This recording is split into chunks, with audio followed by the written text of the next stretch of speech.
বিষয়ে এই মামলার রহস্য উদ্ঘাটনের জন্য আমরা একটা টিম ওয়ার্ক করে আমি সহ আমাদের এডিশনাল এসপি এডিসি আমাদের দুজন এসসি আমাদের অফিসার ইনচার্জ উত্তরখান থানা তদন্ত এবং সব অন্যান্য সাব ইন্সপেক্টর বৃন্দ মিলে আমরা বসে এই বিষয়ে রহস্য উদ্ঘাটন দ্রুত যাতে এটা ডিটেক্ট করা যায় তো করার জন্য আমরা সারা রাত ধরে এখানে সিডিআর অ্যানালিসিস করে এবং সিসিটিভি ওই এলাকায় আছে কিনা এগুলো দেখে এবং যারা সাইফুর রহমানের তখনও তিনি জীবিত ছিলেন তো তখন তাকে যারা হসপিটাল নিয়ে গিয়েছে তাদেরকে জিজ্ঞাসাবাদ করে স্থানীয় লোকদের জিজ্ঞাসা করে আমরা এই সম্পর্কে আমরা একটা প্রমাণ করি এবং সেখান থেকে প্রস্তুত করি আমাদের বিভিন্ন 3-4টে টিমকে আমরা বিভিন্ন দিকে আমরা পাঠিয়ে দিই আমাদের বিভিন্ন ডাইমেনশন আমরা গ্রহণ করি যে এইগুলোর মধ্যে আমাদের এই ঘটনা হয়তো ডিটেক্ট হবে তো আমরা এক পর্যায়ে সফল হই আমরা জানতে পারি আমরা একটা টিমের মধ্যে আমরা জানতে পারি যে আমরা দুজনকে আমরা গ্রেফতার করি ফরিদপুর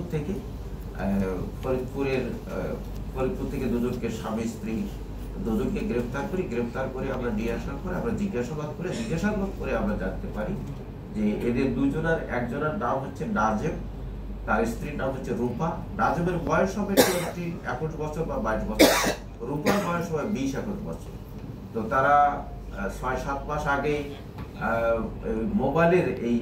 ফেসবুকের যুগে এই কমিউনিকেশনের মাধ্যমে তাদের সম্পর্ক হয় এবং তার বিবাহ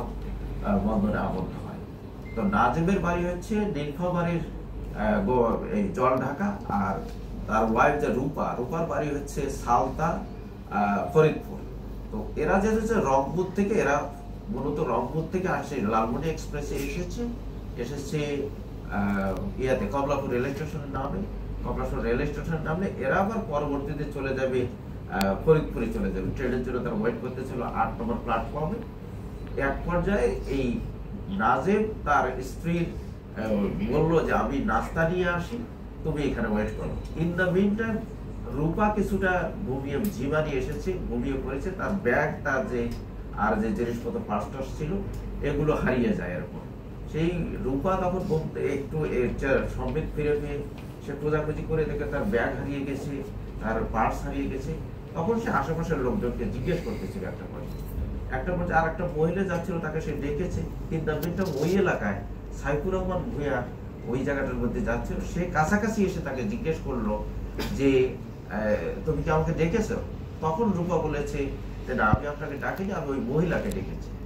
তখন বললো যে পাশাপাশি জিজ্ঞেস করেছে যে তোমার কি হয়েছে তখন বলেছে যে আমার ব্যাগ হারিয়ে গিয়েছে আমার টাকা পার্স হারিয়ে গেছে আমার টাকা পয়সা যা ছিল সব হারিয়ে গিয়েছে আবার আমি ফরিদপুরে যাবো এখন আমি কিভাবে যাবো আর বলছে তোমার সাথে কি আর কেউ আছে যে আমার স্বামী আছে সে রাস্তায় আটকে গেছে তো ইন্দামিটে আরো কথাবার্তা হয়েছে এর মধ্যে নাজেম চলে আসছে আসার পরে বলছে তোমরা কি করো ওরা বলছে যে আমরা কিছু করি না এরকম তো আমরা তো তখন বলেছে যে তোমরা আমার সাথে চলো আমার 6 তলা বাড়ি রয়েছে আমার গাড়ি রয়েছে তুমি ড্রাইভিং শিখবে তুমি আমার গাড়ি চালাবে আর আমার স্ত্রী আছে ছেলে আবার স্কুলে পড়াশোনা করে আমার 6 তলা বাড়ি তুমি বাবার বাসায় কাজ করো এই কথা বলে ওদেরকে মতো আবার রিক্সায় উঠিয়ে ওখান থেকে তারপরে বাসে নিয়ে উত্তরার থেকে তাদেরকে অটোতে চলে যায় যে পুরানপাড়া বাতান উত্তরখানায় এই বাসায় তারা তোলার পরে দেখে যে লক ওই চাবি দিয়ে খুলছিল তখন রূপা জিজ্ঞেস করেছে তাকে যে আপনি তো বললেন না আপনার স্ত্রী আছে এখানে আপনার স্ত্রী কোথায় আপনি তো নিজে আপনার তালাবদ্ধ বাসা তখন বলেছে যে না আমার স্ত্রী আর এক বাসায় চলে গেছে 4-5 দিন পরে আসবে এরপরে যা হোক ওরা ভেতরে থাকার পরে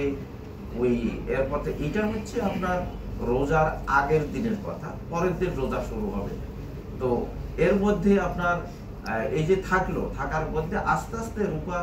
বক্তব্য মতে আমাদের জিজ্ঞাসাবাদে যে বক্তব্য দিয়েছে যে স্বীকার করেছে যে তার এই বিভিন্ন সময়ে এই সাইফুর রহমান তাকে শ্লীলতাহানি করত তাদের যৌন লালসা তার পূরণ করার জন্য নানাভাবে তাকে যৌন নির্যাতন করত সে যখন বাইরে যেত তাকে তালা দিয়ে রেখে যেত বলতো যে তোমরা বারান্দার কাছে যাবা না গেলে তোমার হাজবেন্ডকে মেরে ফেলবো তারপরে আপনার বিভিন্ন সময় তার শরীরের বিভিন্ন অংশে হাত দিত বিভিন্ন রুম আরও ছিল, সে কোনো রুমে কোনো ফার্নিচার নেই, আমরাও গিয়ে দেখেছি। একটা রুমে শুধু একটা খাট রয়েছে, সেখানে বলতো অন্য রুমে থাকতে দিত না। একটা রুমেই তারা শুধু তিনজনে, মাঝখানে ছেলেটা থাকতো সাইফুর রহমান এক সাইডে, মেয়েটা এক সাইডে। বিভিন্ন সময় মেয়েটার গায়ে হাত দিত।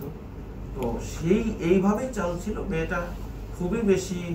এই বিষয়ে, তার স্বামীকে যেহেতু মেরে ফেলতে চায়, তো সে কারণে সে এটা ভয়ে তার স্বামীকেও কথা বলতে পারছিল। তো এক পর্যায়ে শেষের দিন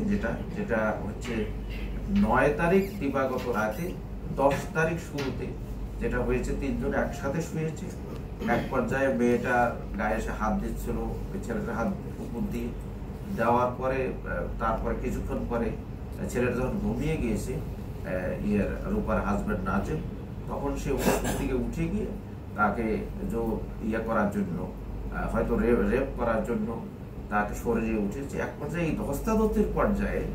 এই নাজেম ঘুম থেকে উঠে যায়। ঘুম থেকে উঠে সে তাকে চিৎকার করে যে তুমি তাকে ছেড়ে দাও, রূপাকে ছেড়ে দাও, হারালে কামড় দেবে। এই মধ্যে সে যখন ছাড়ছিল না, তখন তাকে করলো, সে রুম থেকে গিয়ে রান্নাঘর থেকে একটা বটি নিয়ে আসলো। বটি নিয়ে এসে তখনও নাজেম বা রূপার বক্তব্য পথে যে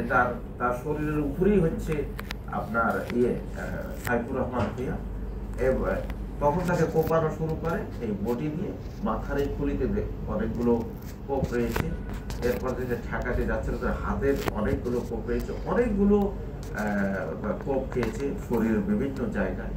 তো এক পর্যায়ে সে দৌড় দিয়ে বাথরুমের মধ্যে ঢুকে সিটকিনি দিয়েছে। দেওয়ার পরে এরা বাথরুমের বাইরে থেকেও সিটকিনি দিয়ে রুমের তালা দিয়ে, ওর একটা মোবাইল ছিল, একটা পার্স ছিল, আর ওই চাবির একটা পোষা ছিল, প্রায় 10-12টা চাবি বা 7-8টা চাবি হবে, পোষা নিয়ে এরা চলে যায়। তো তারপরে সাইফুর রহমান ভূঁইয়া কোনোভাবে ভেঙে টেঙে প্লাস্টিকের দরজা দিয়ে বাথরুমে বেড়ে বের হয়ে ব্যালকনিটা বারান্দা, ছোট বারান্দা দেখেছি, চিৎকার করলে তখন স্থানীয় লোকজন এসে তাকে একটা হাসপাতালে নিয়ে যায়। হাসপাতালে প্রথমে বাংলাদেশ মেডিকেলে নিয়ে যায়, তারা সেখানে নেয়নি এই পরিস্থিতি দেখে, বা তাদের সাপোর্ট ছিল না, তারা গ্রহণ করেনি। তারপরে তারা রেডিকেল হসপিটালে নিয়ে যায়, সেখানেও তারা নেয়নি। তারপরে লেক ভিউ হসপিটালে যাওয়ার পরে সেখানে তারা চিকিৎসা কিছুটা শুরু করে। আধা ঘন্টা পরে তারা জানিয়ে দেয় যে না, সে ডিক্লাইন করেছে, মারা গেছে। তো এই